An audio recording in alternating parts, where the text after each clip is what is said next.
everybody, Ellie here for WhoCulture, and we have made it to the end of the war between the land and the sea. I'm not gonna lie, this review was probably the hardest one I have written for the 5 episodes of the war between the land and the sea, for reasons that will become apparent as we get through the review. So we'll get into it, but before we continue, I do want to tell you about an incredible offer that we have from our partners at Proton VPN. Right, picture the scene. A spin-off of an incredibly popular sci-fi franchise has just launched, but for some reason it's only available in the UK at first and not the rest of the world. So that totally made up scenario sounds pretty annoying for everyone not in the land of scones and Yorkshire puddings, right? But with a VPN like Proton, you can unlock your location exclusive content wherever you are in the world. So even if you're out of the UK, maybe on holiday for Christmas, you can still access BBC iPlayer and all your other content and services as though you were still at home. Proton VPN also keeps you safe online by protecting you from cyber threats and malware, and it also comes with a built-in ad blocker that prevents advertisers from using your browsing history to gather your personal data. So click the link down below or scan the QR code to get up to 75% off Proton VPN and unlock Doctor Who from anywhere in the world. Thank you again to Proton VPN for sponsoring this video, and now let's get into the ups and downs for episode 5 of the war between the land and the sea, the end of the war. As I just said in the introduction there, I did struggle with the review for this particular episode. I think mostly because usually it's easier when something major jumps out at you, either in the positive or the negative. For me, overall, this episode lacked in both of those things, so trying to find the things that really jumped out to me was more of a challenge. But having said that, I am going to start with an up for the episode, which is the negotiation scenes with Tide specifically, towards the beginning of the episode. I will just say, immediate bad points for the Homo aqua kind for killing our dogs. That is a big no-no in the books of Ellie. I literally said as soon as this episode opened, they better not do anything to those dogs. And they did. So bad. Bad.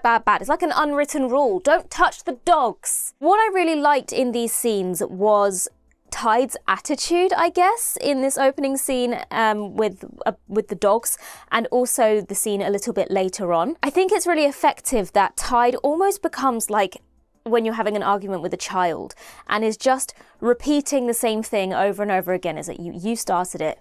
You began this. This is your fault. You started it. And as frustrating as that is when you're on the other side of it, it's such an effective way of really grinding someone's gears and really annoying somebody. And I love that kind of stubbornness that we have in Tide. He's unmoving. You know, they know exactly what it is they want. They've made their demands. Here's what you need to do. And you need to listen to me. And I'm not going to budge. And I like that kind of stubbornness that we see in Tide. And it's kind of funny in a way without seeming out of place. You know, that backwards and forwards, the way the scene is shot, or both those scenes are shot, the kind of flipping backwards and forwards from Tide to the ambassador. I just think it was a good moment. And at this point in time, still gave me kind of intrigue and had the potential for where the story was going to go. So I was kind of still looking at that going, how do we end this? There is no budging. You know, they've given us 5 years. We've got to fix this in 5 years. We've got to find a solution here, and they're not going to budge, so what do we do? I was still intrigued at this point in the episode, so I thought they were quite strong scenes. Also, towards the beginning of this episode, well, throughout this episode, but we see a lot of it at the beginning of the episode, is another up, and once again it goes to Kate Lethbridge-Stewart. Now, I don't love that they killed off Colonel Ibrahim. But what I do love is what this has done for Kate as a character. I spoke about this lots in the episode 4 review, but we see that continue even further in this episode, and even to even more of the extreme. Obviously, we saw at the end of episode 4 her saying to the unit soldiers to point their weapons at the British Army, and we're seeing more of that reckless behaviour in episode 5. The one thing I would say with regards to these flashback scenes, are seeing Colonel Ibrahim again in episode 5, which was nice to just see him, more of him. It felt like he was wasted a little bit and only being in the first 3 episodes. So it was nice to see him pop up in those flashbacks. My only point to make with regards to those scenes is it would have been nice to have seen a few more of those kind of domestic moments that we saw in those flashbacks in actually see them prior to him being killed, just so we could have been a bit more invested or felt a little bit more invested in that relationship before it ended. But it was nice to see the flashbacks of them and just to give us a bit more of that domestic life that they had obviously shared. So that was really nice to see. But in terms of Kate's character, I just love where this has taken her. I love the sarcasm she has when she's talking to her therapist, and I love how quickly that switches into her blackmailing the therapist. I also love the way she threatens the Prime Minister later. Like, she is a very powerful person, and she's a very dangerous character to be such a loose cannon in this particular moment, but in general, she is a person in a very strong position of power who can do a lot of damage, whether that's for the right reasons or the wrong reasons. Her moral compass has kind of shifted since losing Ibrahim. So I just love what this has done to her character. I think Gemma Redgrave has done a really good job portraying these different sides to Kate throughout this series. And obviously that final scene that we had, the post-credits scene, which I will definitely get back to, let me tell you. But it definitely raises some questions about where we're going to see Kate in the future. What's it going to do for Kate's character in the future of Doctor Who or UNIT or wherever we might see her again. But overall, I think that she was a real high point in this episode in particular. So yay for Kate. Well, actually not yay for Kate. She's struggling a little bit. On the flip side of that, however, I come to my first down. Whereas Kate's character, I feel, has been given more growth and has felt like a more well-rounded character, and we've seen a real good progression in her character. The same cannot be said, I feel, for Barclay's character. This is the first episode of the 5 where I've not really been that invested in Barclay as a character. And I think a lot of that in this episode in particular is similar to the comments I made on Salt in the previous episode, where his character has basically been reduced down to this kind of blubbering, lovesick puppy character in this episode, rather than the character that he was being built up towards. There was so much potential in growth for this character, and we started to see that as the episodes were developing, as he was taking on the role of ambassador, and suddenly he's been reduced to crying in every scene, and while that may be warranted for his emotions, it just felt like a downgrade for where this character was seemingly going. And it's just kind of reduced him this time to the lovesick character. What I found really compelling about this character to start with, and what I thought was going to be really an intriguing element and aspect of the show, was seeing this everyman character being given a voice and having the voice of the everyday person. He had a whole speech in episode 2 about, I think it's about time someone like me had a say in the rooms like this. And rather than joining in those negotiations with Tide and being the ambassador that he was chosen to be, he spends the entire time pining after Salt. Again, we'll get back to the whole love story. Don't you worry, we'll get back to that. But just in terms of the character of Barclay, I just don't feel that his character has grown in a satisfying way. If anything, he's kind of gone like this. And I just wasn't invested in his character as I have been in all the previous other episodes. In this one, I was like, come on, Barclay, pull yourself together, mate. Come on, sort yourself out.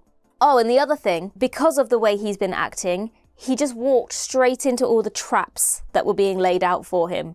You know, at the end of the day, your fault. Your fault this all happened, because you couldn't stop going and looking for Salt. And they knew that, and they used that against you and against them. And you were growing into a character who would have thought that that was probably a trap. So why all of a sudden did you walk right into it?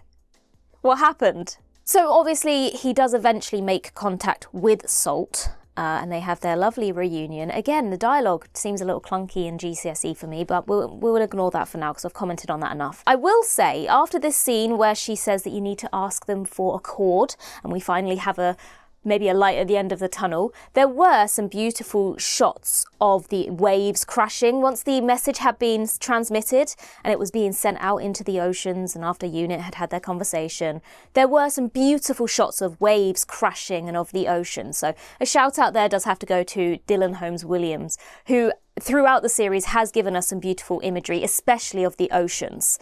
So just thought I'd make a mention there, a shout out there. But as I say, it looks like we finally have a light at the end of the tunnel. There's hope. We're going to ask for a cord. Maybe we're finally going to have a solution to end this war peacefully and everything's going to be great. And then BAM! Genocide. Huh? So I have seen a lot of mixed views about this, and to be quite honest with you, my views are also very mixed about it. So I'm going to start with the positive and give an up.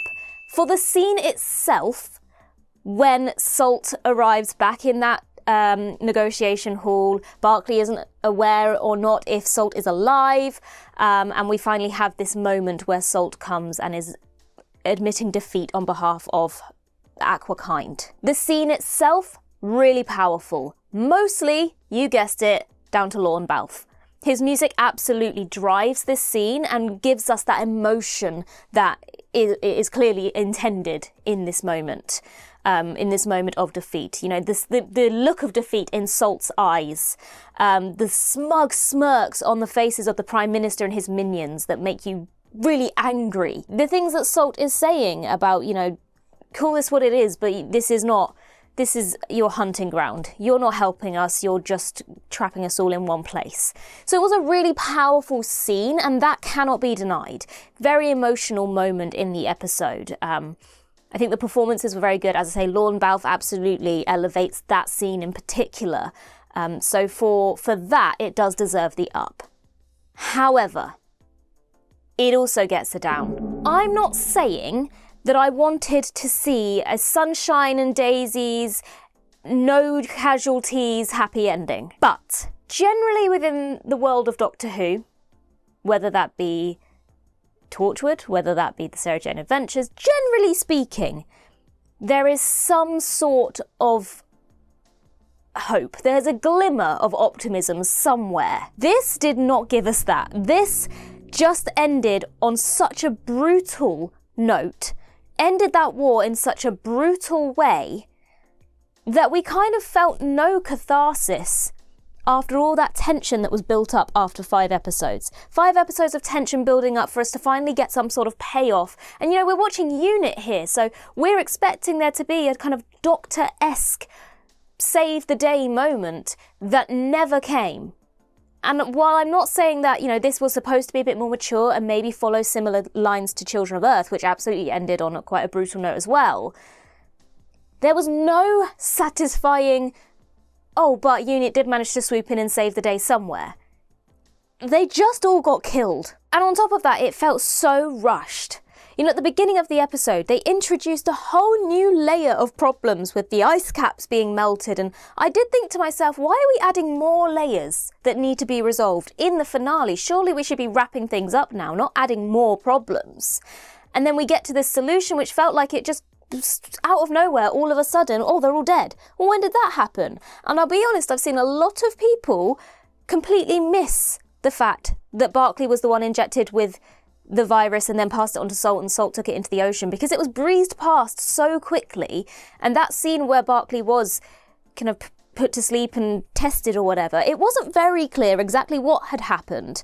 And it wasn't really ever explained. So you kind of have to jump through hoops to come to that conclusion, to figure out that that's what happened. And while I don't want to be spoon-fed information in this highly exposition-heavy scene, it is quite clear, based on the posts that I've seen after this episode has aired, that it wasn't clear enough to some people, and they didn't actually understand how the virus had got into the oceans in the first place. It's a really difficult one. As I say, I struggled with this because, on the one hand, it was a shock, and it did surprise me, and it's not at all what I thought was going to happen. And so for that, you can go, well, you said you wanted to be surprised. But on the other side, while I was shocked and surprised, I wasn't satisfied. And so I'm not saying I know what I wanted. I have an idea of how it should have ended. I'm not sure that I was satisfied with this particular ending. Also, for a show that's titled The War Between the Land and the Sea, I feel like the war part was very much breezed past in favour of more of the love story. And then because of that, the war part seems like the secondary factor in the show. And that's what I was watching it for, the war part. And also, did we just forget about the whole threat of the rust? Where did the rust threat go? Even if there was only 10% of Homo Aqua left, of Aquakind left, surely they could have done something in retaliation. They made all these threats, and then they just, I don't know, it just felt really unsatisfying to me. I don't know if maybe it's just me, I don't know. It just didn't feel satisfying at all. I suppose the one thing they did do is they did crack the big water tank and flood the room, but Again, no casualties, everyone lived. It's not like they locked everyone in that room and at least killed some people, tit for tat, you know. By the way, predicted that in episode 1 review, so I said predictability was an issue. All the things I predicted happened. Oh God. Which I guess does lead me then to another down. Just to add salt to the wound. See what I did there? Yep. Just as I predicted, again, we just kind of gloss over the whole genocide, war-ending situation. But it's all okay because, like I said, as predicted, Barclay's been turned into a fish person and he and Salt can swim off and live happily ever after into the oceans. So it doesn't really matter about the genocide because at least they get to be together. Now, if I'm being honest, the whole Salt and Barclay love story was the part of the show that I was the least invested in. So this ending just did absolutely nothing for me at all. I sat there thinking, well, I knew this was going to happen. I predicted this. And the moment he GCSE dramaed the "you'll never swim alone" and there was all this focus on his neck and him not feeling right, I just predicted it. He was going to turn into a fish person and the two of them were going to swim off together. I just saw it coming. But because this relationship, this love story felt so shoehorned in and rushed into, I did not feel invested in the love story. So there wasn't this satisfying romantic payoff at the end. It just felt like, are we just going to ignore what's just happened? But it's all okay because at least they get to live happily ever after. Like, are they really that selfish? I don't know. I'm not really a romance person. I'm not going to choose to sit down and watch a romance film, necessarily. But even so, I just feel like this particular love story felt so shoehorned in that I couldn't even appreciate it for the payoff that it was intended to be, this big romantic story. It felt insensitive. And I know it's not real, but it kind of felt insensitive to end on this lovely, they all live happily ever after note, after everyone had just been murdered. And actually, because of you two. Because if you two had just left each other alone and not given them the literal weaponry they needed to poison everybody else. I don't know. It just felt off to me. It just didn't feel like the ending I was expecting or hoping for. I didn't want it to be predictable, and it was. I'm a bit disappointed. And then, of course, we have that post-credit scene that Russell T Davies hyped up to the high heavens.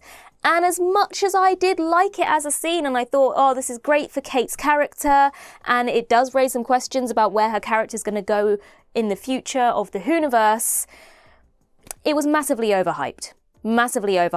Quite honestly, I think I would have enjoyed this scene more if I hadn't gone in with such high expectations based on how overhyped it was by Russell T Davies. If he just said nothing or said, stick around because there's a post-credit scene and left it at that, I would have gone in and gone, oh, well, that was a great way to end. Yes, Kate, which I did do, but I also went, I know that a lot of people were going to go, is that it? Because you hyped it so much into having people think that it was going to mean the 14th Doctor was going to appear, or the Master was going to appear, or something really significant and cliffhangery was going to happen. And if you just left it alone, people probably would have appreciated that scene more. But you overhyped it. And then it was like, oh. And actually, it was a pretty good scene. But it just wasn't as good as it was made out to be. So it pains me a little bit to end on such a negative note for the episode, but overall this just was a disappointing finale for what started out as a really promising series. And as I mentioned at the beginning, I did struggle with this particular ups and downs because nothing really jumped out to me as something majorly amazing or majorly bad. It just was really mediocre in the middle, and to be honest, quite forgettable. Most of the episodes, I'd watch them once, maybe twice, and I'd write my notes and not really need to watch back much of it to go, this was a great bit, this was a great bit. This one, for me, I watched it multiple times and still felt like I can't really remember what happened. So I did struggle with this one a little bit. It just felt a little bit flat. Last week's review, I spoke about how I was curious about how they would end this in terms of the wider impact on the Whoniverse and making sure they found a good balance so as not to do anything that would be majorly impactful, so that if you were watching Doctor Who from in the future and hadn't seen this, that it wouldn't make sense. But on the flip side, This felt like such a reset at the end that it kind of felt pointless in telling the story in the first place, because we're right back at where we started. Once again, Homo aquakind are under the oceans, wiped out, they're not a problem. I don't know, it just kind of went from, I was expecting it to go to one extreme and it went to the entire other, and neither of which was the perfect balance. So it just, I don't know. I'm struggling with this episode, if I'm honest.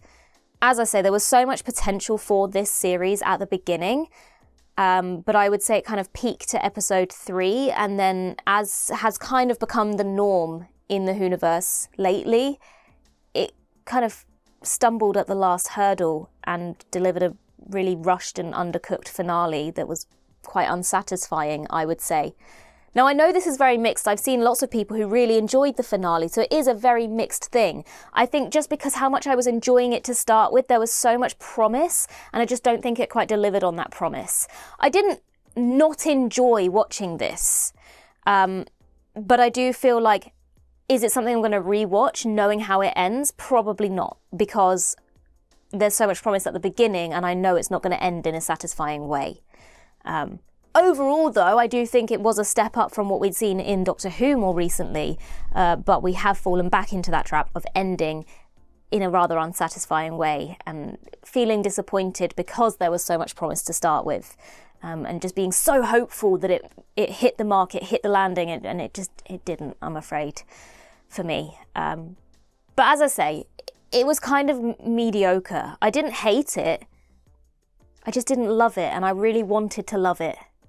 And that's what's disappointing for me. I wanted to love it, and I really tried to love it. And it just kind of fell in the middle. But I'd be very intrigued to hear your thoughts on this episode in the comments down below. As I say, I've seen very mixed opinions on this episode in particular. So do let me know your thoughts in the comments down below. Remember to be kind to each other. I know there's going to be a lot of differing opinions on this episode, but we can still all be kind and respectful to each other despite having different views. Make sure that you are checking out our reviews for the previous episodes, and we will have a final spoiler discussion for this episode coming out tomorrow on the channel as well. So we'll get to hear Sean's views on the episode as well. In the meantime, I've been Ellie for WhoCulture, and in the words of Riversong herself, goodbye, sweeties.